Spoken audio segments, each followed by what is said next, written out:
What would you do if you found out your wife emptied your life savings while you were serving overseas? Would you forgive or would you fight back? I'm about to tell you exactly what I did, and why 11 other military families are grateful I didn't just walk away. My name is Marcus, 42 years old, Staff Sergeant, 82nd Airborne. I was eating cold MRE crackers in a bunker in Kandahar when my marriage ended in a PDF attachment. Thank you for listening. If this story resonated with you, leave a comment below and subscribe to this channel for more infidelity stories and cheating wife stories on YouTube. Rebecca and I met at a friend's barbecue in 2010. I was home between tours, staying with my buddy Martinez in Colorado Springs. She was finishing nursing school, but ended up working reception at a dental office instead. Said it was less stress. We got married 8 months later. Small ceremony, but perfect. I still remember how she looked walking down that aisle, how her hand shook when she put the ring on my finger, how she whispered finally when the pastor pronounced us married. Sunday mornings were our thing. I'd grill, she'd make her grandmother's potato salad. We'd sit on our back deck, planning our future. Kids, maybe a bigger house, growing old together. Our first Christmas in that house, God, I can still see it. Rebecca spent 3 days decorating. Every surface had lights or garland. She made me hang lights on the roof, even though I was terrified of heights. Our home needs to sparkle, she said. When I finished and climbed down, she was waiting with hot chocolate. Perfect, she whispered, looking at the lights, looking at me. Have you ever built something with someone piece by piece, believing it would last forever? We bought our house in 2014. Nothing fancy. 3 bedrooms, small yard, quiet neighborhood. But it was ours. I spent my entire leave renovating that kitchen because Rebecca always dreamed of marble countertops, tore out cabinets, laid new flooring, installed every tile myself. My hands were raw by the end. The look on her face when I revealed it. She actually cried, happy tears, running her fingers along the marble. You did this for me? Like she couldn't believe it. That made every hour of work worth it. I deployed 4 times during our marriage. Each time I left, she'd slip a note in my gear. Come home to me, they always said. I kept every single one in my chest pocket, right over my heart. But something changed in 2019. The fight started small. You're gone more than you're here, she'd say. True. I feel like a single woman, she'd say. Also true. But I thought we were stronger than distance. Have you ever hugged someone and felt like they didn't want to be touched? That's when I knew. The late nights started. Working overtime at the dental office, she said, her phone face down at dinner. New friends I never met. Gym membership she never used, but new clothes that appeared weekly. Password changes on everything. I need space to figure things out, she said one night. What things? I asked. Us. This. Everything. 2 weeks later, she came home from a girls' weekend with a new energy. Lighter, happier. But not with me. Around me, she was distant, mechanical. I didn't sign up to be a military wife, she told me after I mentioned re-enlisting. I'm tired of being alone. I understood. I did. But the Army wasn't just my job. It was who I was, my brother's, my purpose. 6 months before my deployment to Afghanistan, the distance between us became a canyon. She stopped wearing her wedding ring, said it gave her a rash, stopped saying, I love you first, stopped saying it back sometimes too. What would you do if you saw your marriage dying but couldn't stop it? The night before I deployed, at Denver International, she hugged me. Dry eyes, like saying goodbye to a roommate, not a husband heading to war. My gut screamed that something was wrong. 20 years of combat had taught me to trust that feeling. So I did something I'd never done before. I prepared for the worst. Without telling Rebecca, I opened a separate bank account, moved important documents to a storage unit, birth certificate, house deed, military paperwork, set up remote access to our home security cameras.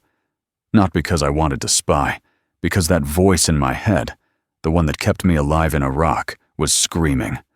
4 months into deployment. Kandahar. 118 degrees. Dust in everything. I'm eating those terrible crackers when the email comes. Let's handle this like adults. My hand stopped moving, heart pounding so loud I was sure Rodriguez would hear it from the next bunk. 3 sentences. 13 years reduced to 3 sentences. She'd filed for divorce, drained our joint account, and moved her boyfriend Jake into our house.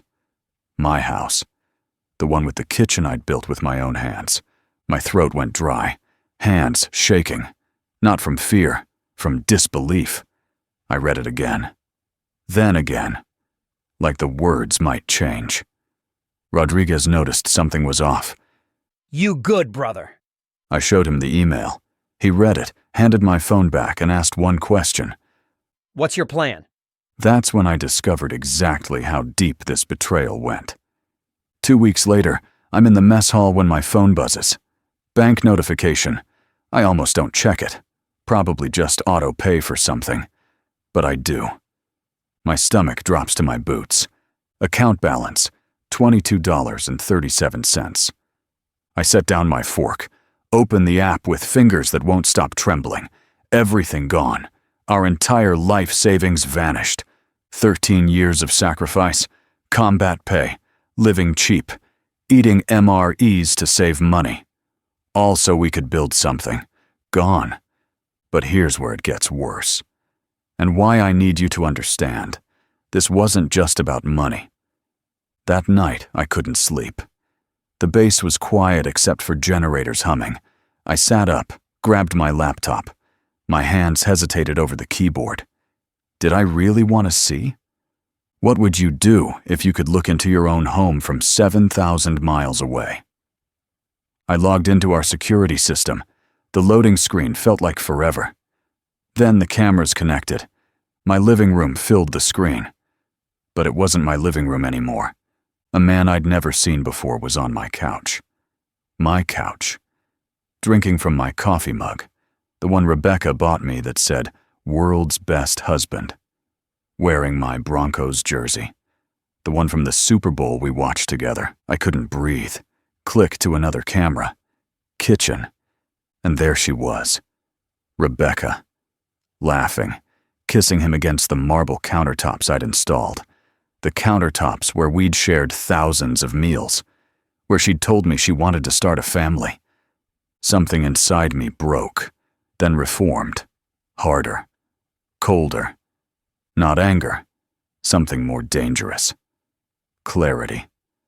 I closed the laptop, sat in the dark, made a list in my head. Call Martinez, Army lawyer buddy. Check via loan documents. Review refinance papers Rebecca mentioned last year. Secure military pension. This wasn't about emotion anymore. This was war, and I knew how to wage war. At 5 a.m., I emailed Martinez. Need legal help. Urgent. Discreet. His response changed everything. Call me. Secure line. You're not going to believe what I found.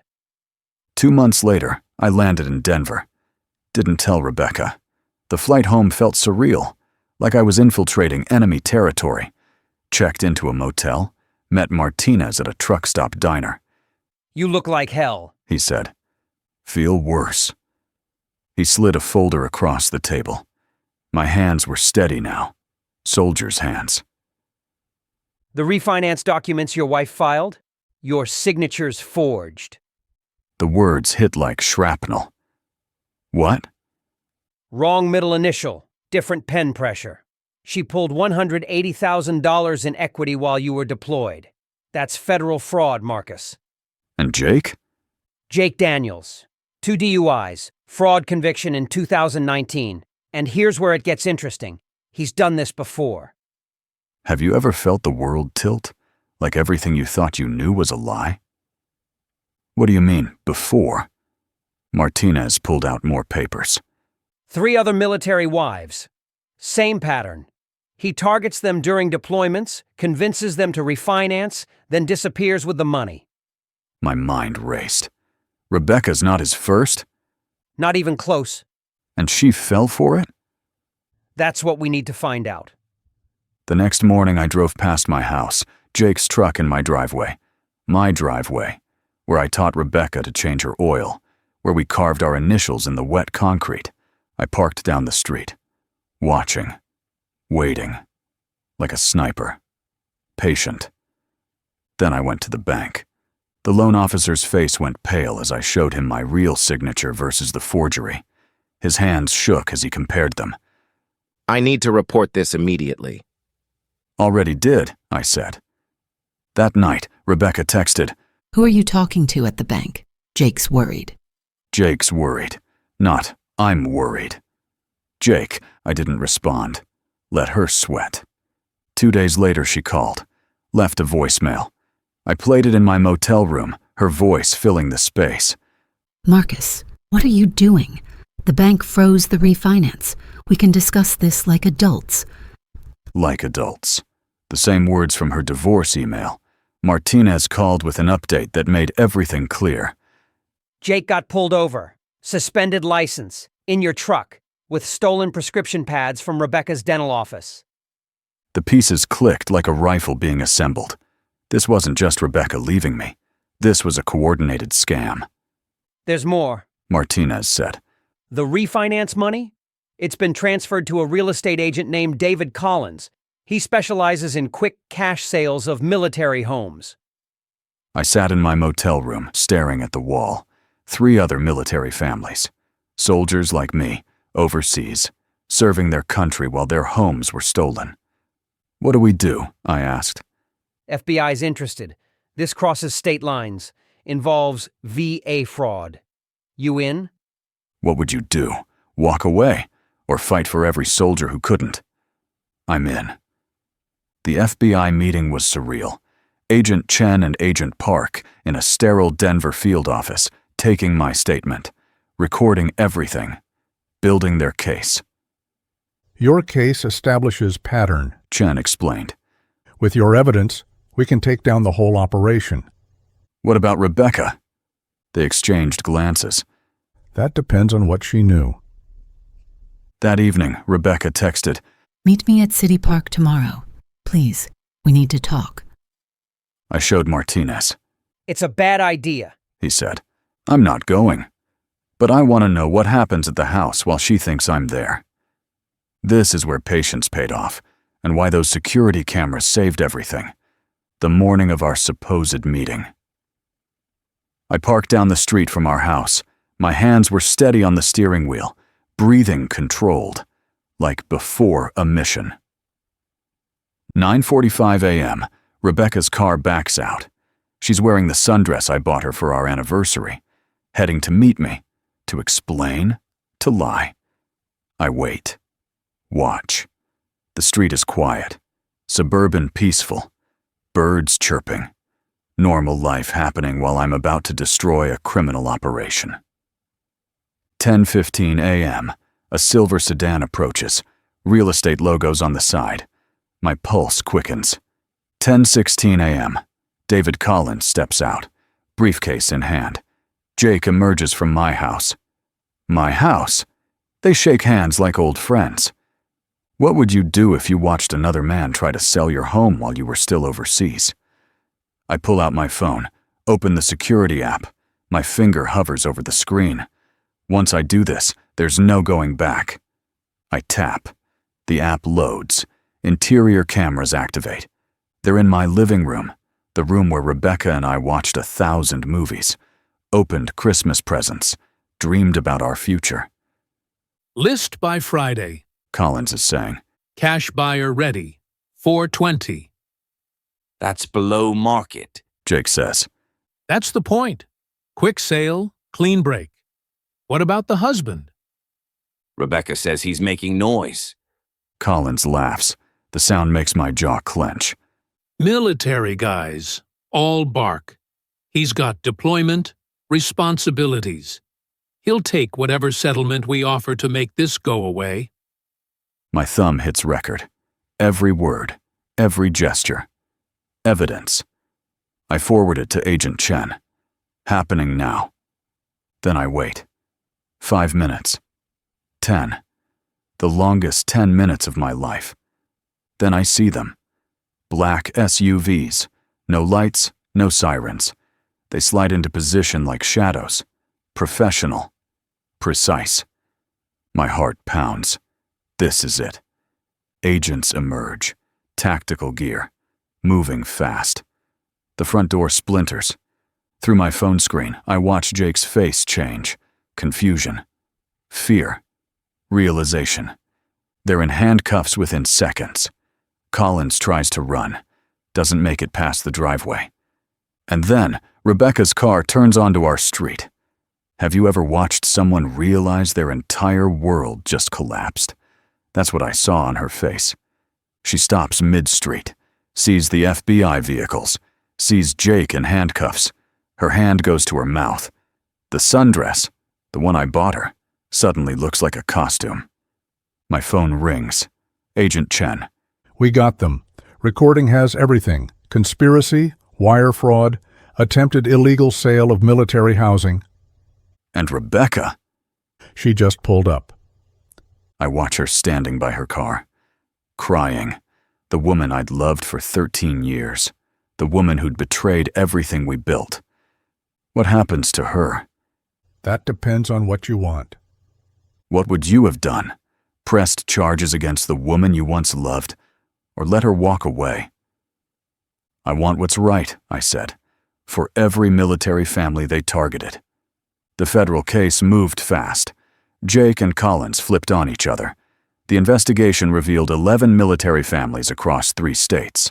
Soldiers in Iraq, Afghanistan, Korea, all targeted while serving. Rebecca claimed ignorance, said Jake manipulated her, that she thought I was hiding money, that the refinance was his idea. Maybe that was true, maybe it wasn't. She agreed to full restitution, signed confession on the forgery, no claim to house or pension. I didn't press charges, but I kept those notes she used to put in my gear. Come home to me. Burned them one by one in my motel room sink, watched 13 years turn to ash. 6 months later, Agent Chen called. Jake got 8 years federal time. Collins got 12. Because of your case, 11 families are getting their money back. 3 soldiers were able to keep their homes. I sat on my porch, not our porch anymore, my porch, and thought about those families.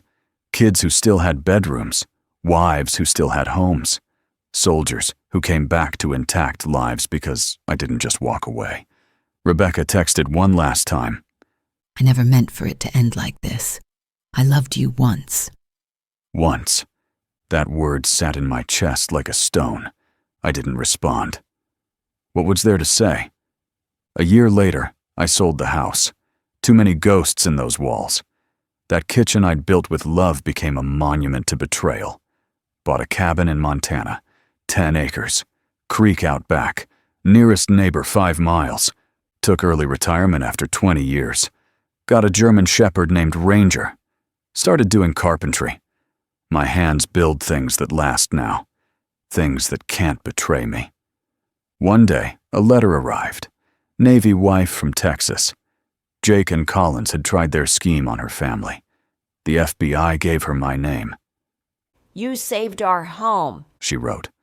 My husband was in Sudan when they tried. Our daughter gets to stay in her school. Our son keeps his friends. Because of your case, we didn't lose everything.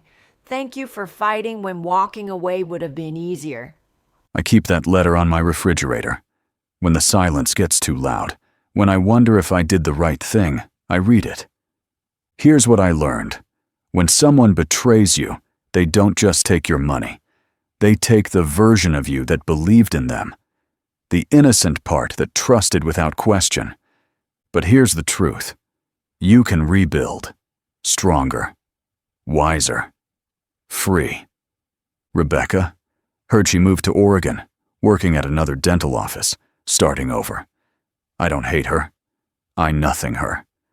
Jake's in federal prison. So is Collins. 11 military families kept their homes. As for me, I'm building a life that can't be stolen. Something that's mine alone. The sunrise over these mountains, the satisfaction of a perfectly crafted table, the loyalty in Ranger's eyes. These things are real. These things last. Sometimes the best revenge isn't revenge at all. It's refusing to let betrayal define you. Would you have fought back or walked away? If betrayal has emptied your life, remember this.